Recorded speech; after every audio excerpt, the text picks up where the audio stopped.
신약을 시작하는 첫 번째 책이 바로 마태복음입니다. 그렇다면 왜 마태복음을 신약의 첫 번째 책으로 정경했을까요? 구약과 신약을 잘 이어줄 수 있는 다리 역할을 할 책이 필요했는데 구약을 가장 많이 인용하고 구약의 익숙함을 잘 담은 마태복음이 제일 적합했던 거죠. 마태복음을 한마디로 정리하자면은 링컨의 유명한 게리스버그 연설이 있잖아요. 국민에 의한 국민을 위한 정부.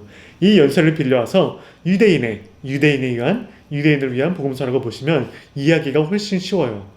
우리가 성경을 읽을 때 항상 기억해야 되는 세 가지, 배경과 저자와 독자, 이 세 가지를 머릿속에 항상 염두에 놓고 복음서를 읽으면은 마태복음이 왜 어떻게 무엇을 썼는지 이해하기가 쉬우니까 그 세 가지를 먼저 짚고 넘어가 볼게요. 먼저 마태복음은 언제 쓰여졌나요? 예루살렘 성전 파괴 후 아마 주 1세기 후반에 쓰여졌다고 추측을 합니다. 그때 당시에는 바리새, 사두개, 에세네, 젤롯 등 여러 유대인 종파가 있었는데 성전이 파괴되니까 각 유대인 종파들이 권위를 주장하며 혼잡한 상황이었을 것을 짐작할 수 있죠. 마태는 바리새인들에 대한 격렬한 비판적인 글을 많이 담고 있는 걸 봐서 유대교 안에서도 다양한 신학과 관점과 위치와 관계가 있었다는 것을 알 수가 있죠. 저자인 마태는 누구였나요? 로마 제국의 통치 아래 있던 유대인들에게 세금을 걷어서 로마 제국에 바치고 거기서 더 많은 돈을 거둘 수 있다면 자기가 가질 수 있는 세리라는 직업을 가진 사람이었어요. 자신의 동포인 유대인들에게는 미움과 멸시를 받는 직업이었고 로마인들에게는 그저 앞잡이밖에 되지 않았던 사람이었죠. 카라바지오의 성 마태의 소명이라는 작품을 보면은 세리인 마태가 지하 밑에, 빛이 위에서 아래로 내려오는 곳에 천지창조에서 신의 손가락과 거의 동일하게 그린 마태를 부르고 있는 예수님의 손가락, 그리고 구약을 상징하는 벽 안쪽 창문이 열리고 신약의 예수님의 십자가가 바깥 창문에 보여지는 상징적인 그림을 보면 알 수 있듯이 지하 소굴의 다른 죄인들과 어울리는 직업이 세리였다는 거죠. 자기 직업을 경멸받는 직업이라고 스스로 표현할 정도로 괴리감을 느낀 마태는 세리라는 직업을 버리고 예수님을 따라가기로 마음을 먹죠. 예수님을 따라가기 전 이름은 레위, 그리고 소명을 받은 이후의 이름이 마태라는 점을 기억하면 좋을 것 같아요. 우리가 기억해야 할 제일 중요한 건 마태가 유대인 세리였다는 점입니다. 마태는 누구를 위해 복음서를 썼나요? 누가 마태복음을 읽었나요? 마태는 유대인으로서 유대인들에게 글을 씁니다. 그래서 4복음서 중에서 가장 많이 유대인의 색깔을 띠고 있는 이유죠. 유대인이 유대인들에게 예수님이야말로 우리가 기다리던 구원자다라는 분명한 목표를 가지고 쓴 책이 마태복음입니다.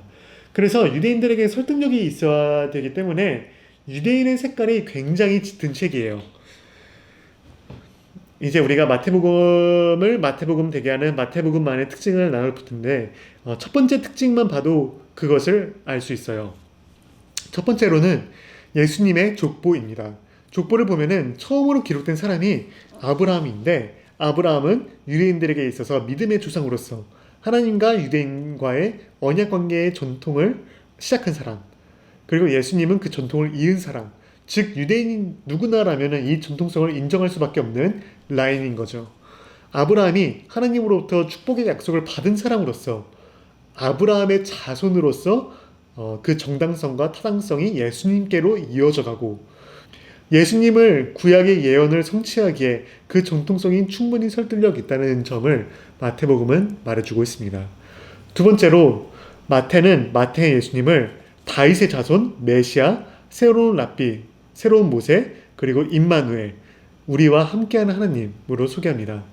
다윗의 자손으로서 왕의 혈통을 이어받아 왕의 후손이기에 왕의 정통성, 왕의 충분한 자질을 강조하는 거죠. 그리고 왕으로서 구원하는 사람, 메시아임을 또 말해주고 있죠. 그리고 유대인들에게 있어서 모세는 유대 민족의 지도자이며 구원자로서 하나님과 이스라엘 사이를 연결해준 중보자이기에 유대 신앙에 있어서 큰 부분을 차지하는데 마태는 예수님을 새로운 모세로 소개를 합니다. 평행되는 이야기를 통해서 말이죠. 유대 남자 아기를 죽이려는 지도자 아래서 둘 다 아기 때 애굽으로 도망갔으며 이스라엘 민족은 홍해를 건넜으며 예수님은 요단강에서 세례를 받았고 이스라엘 민족은 광야에서 40년을, 예수님은 광야에서 40일을, 모세는 산에서 계명을 받고 예수님은 산에서 가르침을 전하고 모세는 노예로부터 구원을 한 인물이지만 예수님은 죄와 죽음으로부터 구원을 하고 모세가 받은 언약을 예수님은 최후의 만찬에서 새로운 언약을, 그래서 마태의 예수님은 새로운 랍비 혹은 선생, 새로운 모세로 소개하고 있습니다. 그리고 마태복음 처음과 끝 부분에는 하나님께서는 우리와 함께한다는 임마누엘 이름의 뜻을 담고 있죠. 마태복음을 마태복음되게 하는 세 번째 마태복음만의 특징은 유대인들에게 익숙한 글이라는 점입니다. 4장에서 25장에 기록된 예수님의 가르침을 5분할해 놓는데 그 이유는 유대인들에게 익숙한 모세오경과 비슷한 구성 방식을 의도한 거죠.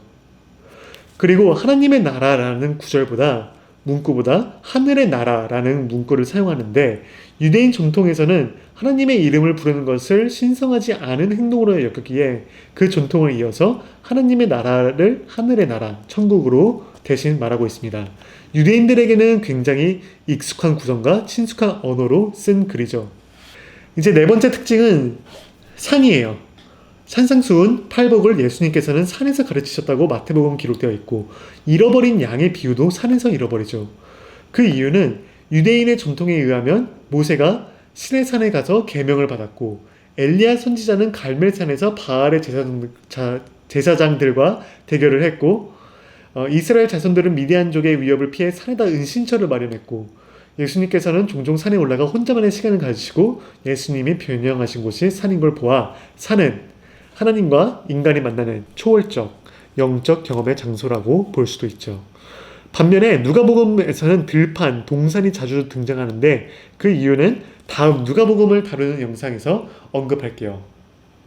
마지막으로 예수님의 탄생 이야기를 보면 목자들이 아닌 왕들이 와서 경배를 마구간이 아닌 집에 있는 아기 예수님을 발견할 수 있는데 이제 누가복음과 마태복음이 전해주고 있는 두 가지 다른 탄생 이야기를 우리는 읽을 수 있어요. 그 이유는 각자만의 의도가 있기 때문이에요. 일단 마태복음만 설명을 하고 누가복음의 이유는 그 다음 영상에서 말할게요. 유대인인 마태가 유대인들을 설득하기 위해서는 마태의 예수님을 소개할 때 독자들의 특별한 애착이나 감성을 자극해야 돼요.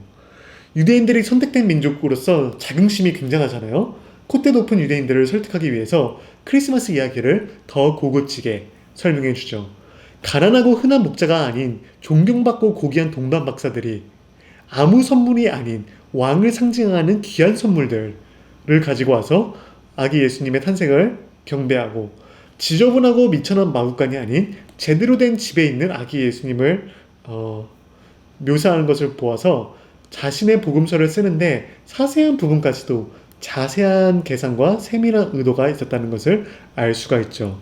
이제 조합해보자면은 배경과 저자와 독자를 알면 왜 마태복음이 마태복음스러운지, 무엇이 마태의 예수님을 만드는지 바로 이해할 수 있죠.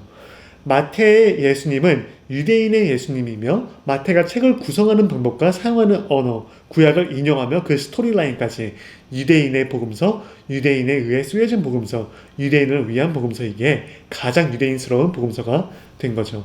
다음에는 누가복음을 공부할 텐데 마태복음과 누가복음을 나란히 함께 두고 비교하면서 공부하면 훨씬 이해하는 데 도움이 되니까 다음 영상도 기대해 주세요. 좋아요와 구독, 알림 설정까지 부탁할게요. 샬롬 샬롬 안녕.